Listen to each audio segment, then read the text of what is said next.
국립소방병원이 다음 달 시범 진료를 앞두고 의료진을 구하는 데 애를 먹고 있습니다. 개원이 연기되는 건 아닌지 우려도 나옵니다.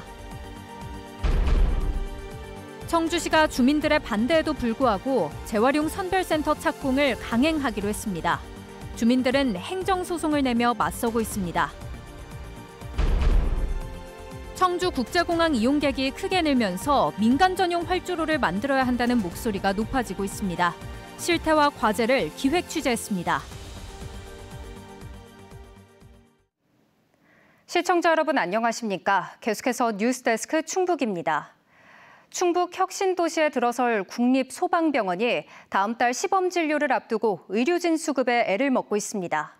서울대병원이 위탁 운영을 맡았는데 이곳에 내려와서 근무하겠다는 지원자를 구하지 못하고 있습니다. 개원이 연기되는 건 아닌지 우려도 나오고 있습니다. 허지희 기자가 보도합니다. 다음 달 말 외래 진료부터 시범 운영을 앞둔 충북혁신도시 국립소방병원. 신규 채용된 원무와 간호보건 직원 40여 명이 직무 교육을 받고 있습니다. 서울대병원이 위탁 운영을 맡아 진료 시스템 점검과 시설 정비도 벌이고 있습니다. 소방청은 오는 12월 시범 운영을 시작으로 내년 6월 중 302병상을 갖춘 정식 개원을 목표하고 있습니다. 병원 운영을 위한 기반 조성도 한창입니다.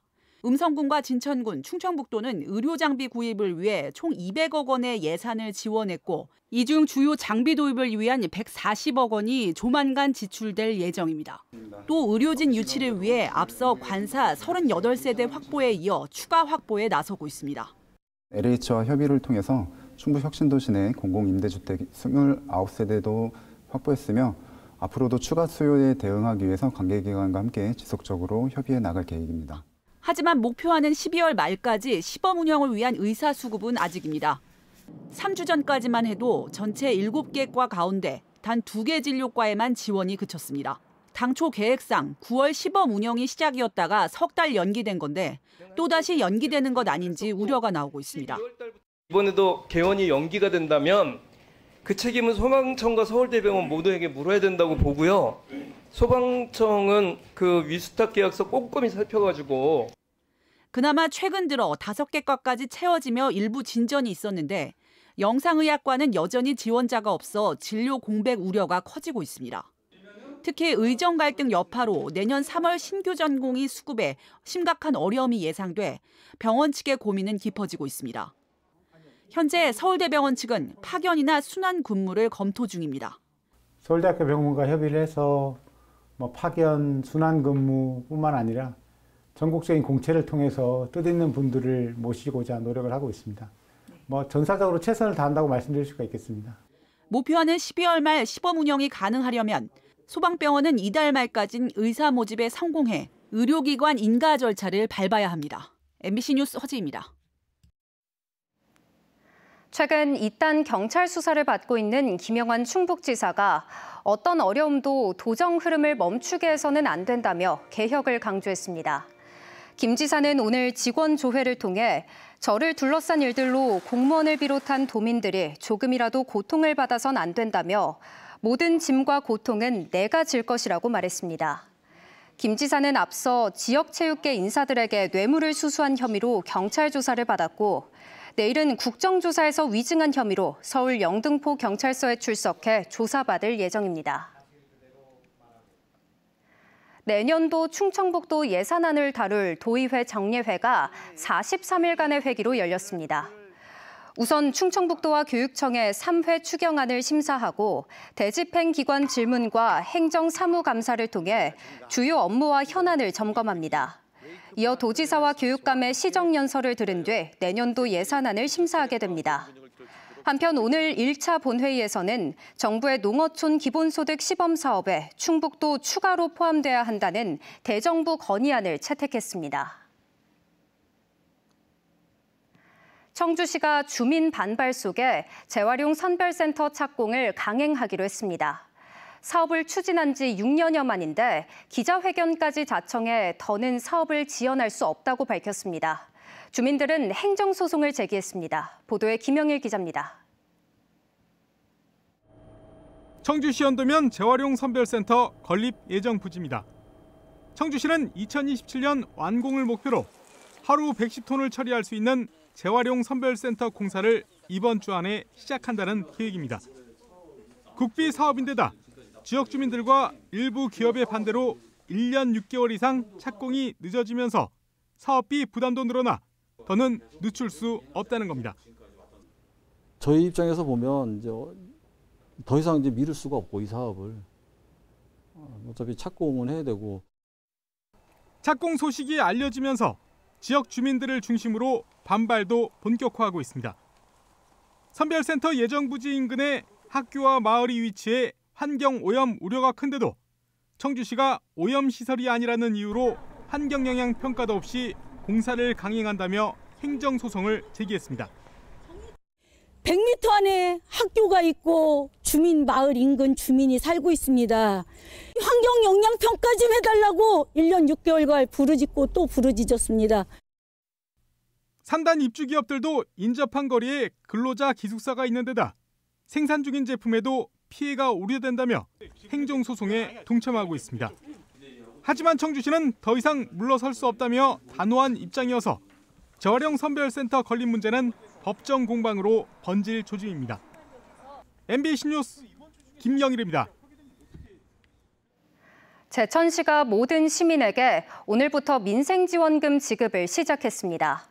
세대주가 행정복지센터를 방문하면 세대원 선불카드까지 한꺼번에 받을 수 있고 동일 세대원이 아니더라도 가족관계 증명서와 위임장을 지참한 가족이 대리 신청할 수 있습니다. 제천시는 지역경제 활성화를 위해 오는 28일까지 시민 13만여 명에게 20만 원에서 30만 원씩 모두 270억 5천만 원을 지급합니다. 배고픔을 못 이겨 편의점에서 식료품을 훔친 50대에게 사비로 수액을 맞게 해준 경찰관들이 표창을 받았습니다. 이종원 충북경찰청장은 오늘 청주청원경찰서를 방문해 형사과 김영태 경감 등 5명에게 경찰청장과 지방청장 표창장을 전달했습니다. 이들은 지난달 25일 청주시 오창읍의 한 편의점에서 5만 원어치 식료품을 훔친 50대를 체포했는데 이 남성이 굶주림을 못 이겨 몸을 가누지 못하자 수갑을 채우는 대신 죽을 사 먹이고 수액을 맞게 한 뒤 생계비 지원을 받도록 안내했습니다. 앞서 김민석 국무총리는 SNS를 통해 이들이 장발장에게 용서의 손길을 내민 미리엘 신부의 역할을 했다며 감사 인사를 전했습니다.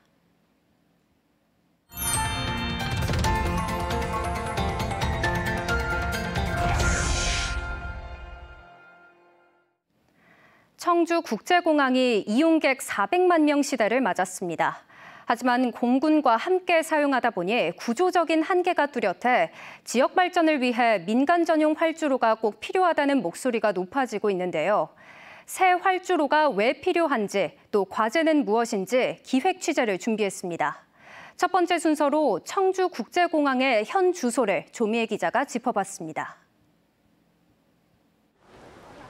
청주국제공항입니다. 이용객이 지난해 처음으로 400만 명을 훌쩍 넘긴 데 이어 올해도 400만 명을 넘을 것으로 예측됩니다.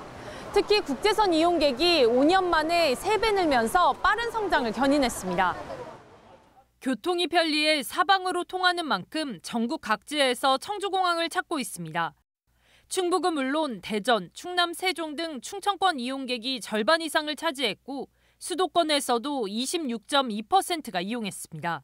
청주공항에서 가는 비행기 있으면 항상 청주공항 택해요. 왜냐하면 대전에서 인천공항 가는 거는 시간이 오래 걸리기도 하고 김포공항 같은 경우에는 대전에서 가려고 그러면 교통이 정말 제한적이거든요. 제주도에 가야 돼서 이제 그러니까 국제선에서 국내선으로 이렇게 갈아타야 되는데 바로 옆에 있어가지고 너무 편한 것 같아요. 네.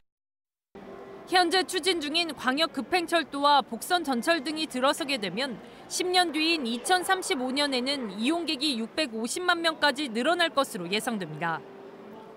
문제는 공군과 함께 사용하는 활주로입니다. 공군과 나눠 쓰다 보니 시간당 이착륙 횟수인 슬롯이 7, 8회에 불과한데 인천과 김포, 제주와 비교하면 턱없이 부족한 수준입니다. 정부에서는 하루 평균으로 봤을 때 슬롯이 아직 여유 있다는 입장이지만 이용객들이 선호하는 시간대는 이미 꽉 찬 상태입니다. 새벽 3시에 이렇게 오게 하면 타겠습니까? 안 타잖아요. 24시간을 쫙 늘어놓고 요 시간에 너 하라고 하면은 운항사도 안 할 거고요. 손님도 안 옵니다. 활주로 길이가 2,744m로 짧은 것도 문제입니다. 양양에 이어 전국에서 두 번째로 짧은 건데 대형 항공기가 뜨고 내리기 어려워 화물기가 한 대도 들어오지 않고 있습니다. 이 때문에 충청북도는 3,200m 길이 민간 전용 활주로를 벌써 수년째 추진하고 있습니다. 활주로를 만드는데 오랜 시간이 걸리는 점을 고려하면 더 지체하면 안 된다는 지적도 나옵니다. 시민들이 선호하는 시간대 슬롯이 지금 한개에 봉착되어 있습니다. 그래서 지금부터 활주로 신설을 준비한다 하더라도 최소 10년 이상 걸리기 때문에 지금 바로 준비해야 되는 시급한 상황이다. 민간 전용 활주로 신설은 1조 5천억 원이 넘게 드는 초대형 프로젝트입니다.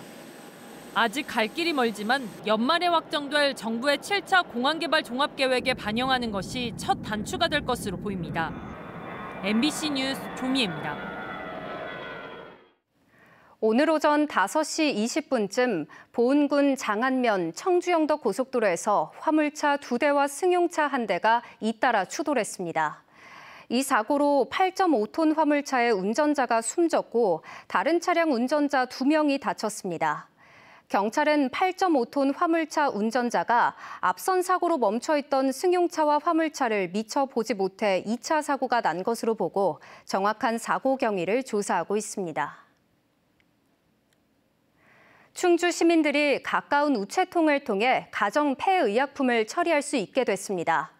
충주시와 충주우체국은 우체통을 폐의약품 수거함으로 활용하는 업무 협약을 맺고 폐의약품을 안전하게 수거해 처리시설로 보내기로 했습니다. 이번 협약은 폐의약품 수거 효율을 높여 환경오염을 막고 시민 건강을 지키기 위해 마련됐습니다. 뉴스를 마칩니다. 고맙습니다.